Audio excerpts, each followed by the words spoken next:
রহমতি মাস যখন পেয়েছ, এ রহমতি রজনী রাত যখন পেয়েছ, গভীর রাতে উঠে বান্দা যখন আসমানের দিকে তাকিয়ে দোয়া চায়, কি দোয়া চাই?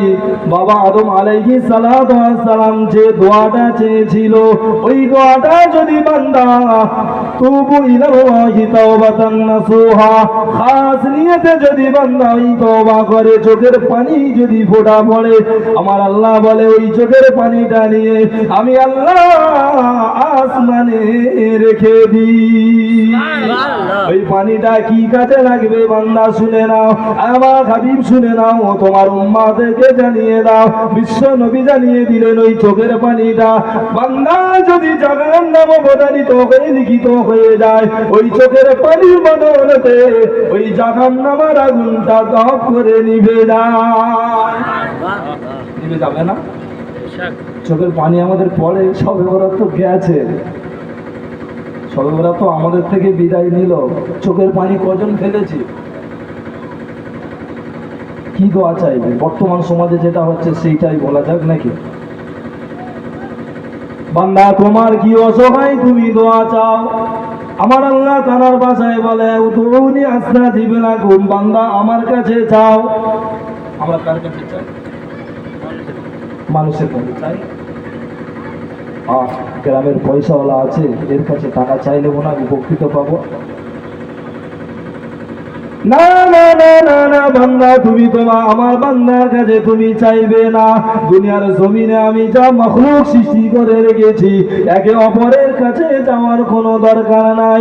বান্দা তুমি 2 রাকাত নামাজ আদায় করে নিয়ে ওই রজনী রাতে চোখের পানি চোষা যখন গড়িয়ে যায়, আমি আল্লাহ আমার ফারিস্তাদেরকে ডেকে ডেকে দেখাই, আমার ফারিস্তা দেখে নাও দেখে নাও আমার বান্দা জমিনের উপরে কত না সুন্দর সেজদা দিয়েছে।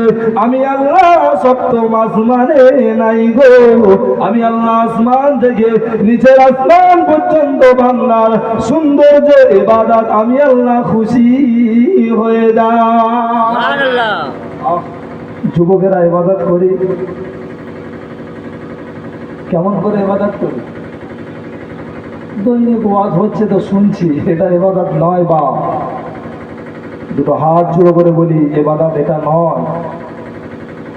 আপনার আল্লাহ অর্থ দিয়েছে, টাকা দিয়েছে, পয়সা দিয়েছে, জমি জায়গা দিয়েছে, আল্লাহ আপনাকে গাড়ি দিয়েছে, বাড়ি দিয়েছে, ওই বাড়ির লোক দেখিয়ে কাউকে যেন অন্য রাস্তায় নিয়ে যেও না। আপনার টাকার বিনিময়ে যেন লোকরা ব্যভিচারীর কাজে নিয়ে যেও না। আপনার টাকাটা যেন ওই কাজে লেগে যায়, আমার আল্লাহ যেন রাজি খুশি হয়ে যায়। দরকার আছে কি না? এই দোয়া চাও না? এই মুসলমান, এইটা আমাদের দরকার আছে কি না? এরকম দোয়া চাইতে হবে না? আল্লাহ আমার টাকাটা যেন তোমার রাস্তায় যায়, তোমার রাস্তায় ব্যয় হয়। আল্লাহ আমি রসুলকে মহব্বত করেছি, আপনার ঘর মসজিদকে আমি ভালোবেসেছি, তবে ওই মসজিদ আল্লাহ আমাকে নিয়ে যাও। দোয়া চাওয়া দরকার না? আমরা তো এরকম দোয়া চাই না। দোয়া চাইব কি করে? পিতা মাতার সঙ্গে তো খারাপ ব্যবহার করে রেখেছি। হ্যাঁ, এখন যুবকেরা বুঝে রেখেছে।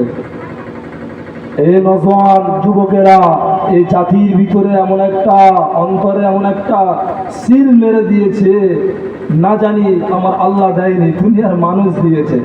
বুঝতে পারলেন না? এই সিলগুলো দুনিয়ার মানুষ দিয়ে দেয়। ওর সঙ্গে মেলামেশা আছে, ওর সঙ্গে মহব্বত আছে, তাহলে আমার সঙ্গে তুমি ঘোরাফেরা করবে না। আমার কথা না শুনে তুমি ওর জায়গায় গিয়েছ, ওর দলের দিক যোগ দিয়েছ, তুমি ওর সাথে মিশে গেছ। বিশ্ব নবী বললেন আমার উম্মত সব কিছু ছেড়ে দিয়ে আমি রসুল্লাহ আমার গোলাম হয়ে যাও। আমরা রসুলের গোলাম কজন? মুখে দাবি করি চায়ের দোকানে, তাই না? আমরা মুখে দাবি করি রসুল্লাহর গোলাম, আমরা রসুলের সুন্নাতকে আঁকড়ে ধরেছি। প্রতিটা কদমে কদমে রসুল্লাহর সুন্নাতের আদর্শে আদর্শিত হওয়ার প্রয়োজন আছে, কিন্তু আমরা হতে পারি না। কেমন করে হই? চায়ের দোকানে খুব সুন্দর সুন্দর ফতোয়া। আল্লাহ ওই রকম বান্দাদের যেন আল্লাহ তাদেরকে হেফাজত করে, তাদেরকে হেদায়েত দান করে। সকলে বলি আমিন। এরকম মানুষ আছে, ওদের সব মানুষদের থেকে ভয় লাগে, ভয় লাগে না? এই যুবকেরা, ভয় লাগে না? যেখানে সেখানে ফতোয়া না, না জেনে কারোর উপরে তহমত করে কথা বলবেন না। রাসূলুল্লাহর আদর্শ না জেনে না বুঝে কোনো মানুষকে তহমত করে কোনো কথা বলা যাবে না। আমার আল্লাহ কি বলে জানেন? বান্দা, সারা জীবন তুমি ইবাদত করলে তোমার অন্তরের ভিতরে কি আছে আমি জানি। আমি আল্লাহ আলিমুম বিযাতিস সুদূর, আলিমুম বিযাতিস সুদূর। বান্দা, তুমি কার উপরে নাফরমানি করতে চেয়েছো, বান্দা তুমি কাকে তুমি ক্ষতি করতে চেয়েছো, আমি আল্লাহ তোমার অন্তরের খবর নিয়ে রেখেছি। রাখেনি? এ মুসলমান নওজোয়ান, চিন্তা ভাবনা করে রেখে দিয়েছে। আমার আল্লাহ মনে হয় কিছু দেখেনি গো, কিছু দেখেনি।